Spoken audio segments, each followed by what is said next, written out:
I'm going to tell it like it's true. Apparently, Harold was up north in Wisconsin, and he was asked about interviewing down in Stoughton. And somebody actually was talking to Harold, like, what's going on with your life or whatever. He says, well, I went down this interview down in Stoughton. And he says, well, what are you going to do? Are you going to take the call? And he says, I don't know. I got to follow this guy named Stolen.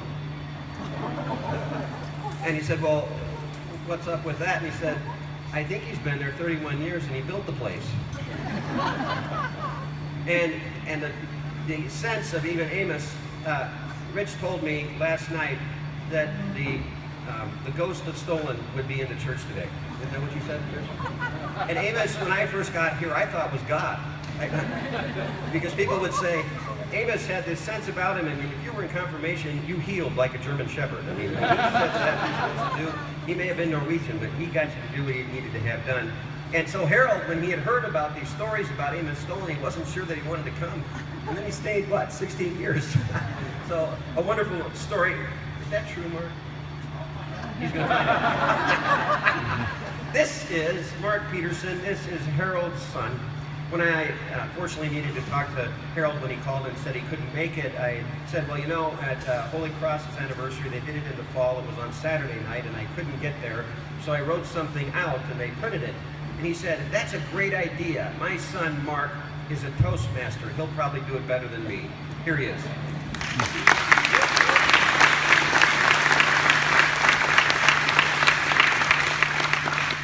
Well, again, my name is Mark.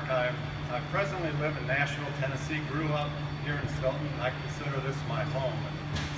My parents, Harold and Mark Jean, send their greetings from Sun City, Arizona. They truly wish they could have been here. They're really disappointed. My mother had what should have been a minor surgery about a month ago, and a few complications, and 10 days in the hospital, and they say 3 days at home for every day you're in the hospital, so they're unable to make it, and they really send their greetings, but praise God, she's healing well. Thank you, Pastor Lehman, for this opportunity, and thank you all for that served on the 150-year committee. My parents are greatly appreciative. My dad was called from Trinity Lutheran in Sparta, Wisconsin in 1968 to First Lutheran, and when he got here there was a gentleman named Harry Christensen, and Harry set in motion the plans to move into the parsonage, which was the pride and joy of First Lutheran at that time, 713 Hamilton Street, where we grew up. In '68, Harry was the only staff member of the church, and call it divine wisdom, but he wrote down the combination to the safe on a particular day and left it on the desk, and the next day he passed away in downtown Stoughton. And evidently he did everything, all the finances, all the contributions, all the ordering, the church calendar, the women's circle. He did everything in the church. And my father asked to just recognize two people that really stepped up. Gloria Halverson over here as church secretary, and Bob Worslin, who, as my dad said, struggled for a couple years with the finances because Harry was the only one who knew everything, and it took a couple years to put the pieces to the puzzle together. So thank you, Bob. He gave me about 25 minutes of notes, and I've pared it down to hopefully less than 10. Two other pastors came on board, and I'd like to recognize them. My parents would have loved to see Pastor Bob Beckstrand and Pastor Jerry Priven.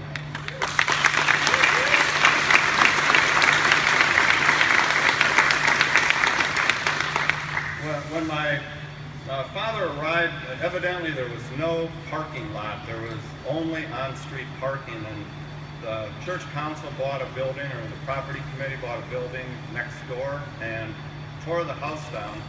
And you mentioned bats. Well, my dad wrote here that hundreds of bats flew out from the attic of the house when they demolished it, which I planned to leave that comment out, but when they talked about the bats, I had to.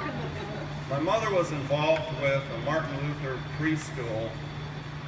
At the time, she had just graduated from college in children's early childhood experiences, and they started preschool for 4-year-olds and 5-year-olds. And the first year they filled up. The next year there were twice as many parents wanting to enroll their kids as there were slots. And it's my understanding that preschool may still be operating today. One of their memories was the youth. And the church bought a bus and would go to a place called Elkhorn. I vaguely remember that. I believe it's close by. And Outlaw Ranch in South Dakota. And the Boy Scout troop used it many times going up to the Sparta-Elroy bike trails. The youth were also involved in national conventions. I remember in high school going to New York City, and the convention was at Madison Square Garden. And my parents definitely remember the one in San Antonio, and they said it was special. They evidently connected with a set of triplets, the Slindy triplets. Anybody know them? Yeah. Many of the First Lutheran members lived at the Scollin home, and my dad shared a particular memory. A gentleman named Bob Burrell, he set up an audio line that would allow the Scollin home members to listen to a church service in front of their TV sets or in the sunroom on the big TV. And they also set up a camera and had about 50 black and white photographs taken of the pastor, the organist, church members, collecting the offering. And there were young men from the confirmation class in front of the camera that would keep sliding the different pictures in and creating the illusion that they were watching a live church service. Another memory is the women had a special event called Coffee Log and featured Norwegian delicacies, and the fellowship hall and kitchen were abuzz primarily during Setna Mai. And they also remember the rose mauling contests, which were held in the fellowship hall. Drew hundreds of people from Norway, and on stage there were artists, and some of you may recognize these names. Nil Ellingsgaard, Sigmund Arseth would give demonstrations of the rose mauling. And there were two other First Lutheran members, Ethel Qualheim and Vi Fody. And they were recognized nationally and internationally for the rose mauling. Ethel was given the King Olaf Medal of Honor, and Vi Fody was a holder of a National Rose Mauling Award. And every year Ethel painted a special trunk that was entered into a raffle and given away during Setna Mai. And my mom said she entered every year and never won. Another memory my dad has, and I do too, is canoeing on the Hera during a canoe race. And the gentleman who started that was named Walt Eggleston. And evidently, every year at summer solstice, at the time, the longest day of the summer, the men from the church would put their canoes in and race down the Yahara River, and I believe that race is still going on. Another memory is the Cambodian refugees that First Lutheran Church brought into Stoughton and housed and helped train up and find jobs. My parents are in Sun City, Arizona right now. They've been down there, I think, over 20 years, and the last 10 years of his ministry was at Shepherd of the Desert, which, how often do you get to pastor and then retire in the same community? And they had always wanted to end up in Arizona, so the Lord gave them that opportunity. My mother, Margene, and my dad, Harold, have always felt Stoughton was a great community to raise kids, and All 5 of us in our family consider Stoughton our home. We went to high school here. We have my brother Bruce, who is back here, and my sister Kristen, who is also a Norwegian dancer, by the way. And my wife Becky is here, and Kristen's son Alec.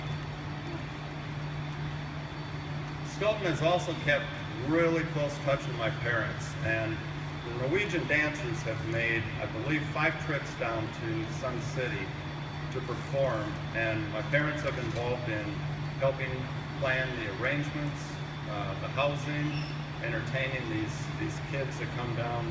And the last time was the 60th anniversary of the Norwegian dancers, and they performed at the Sun City Bowl. And people are still asking, when are they coming back?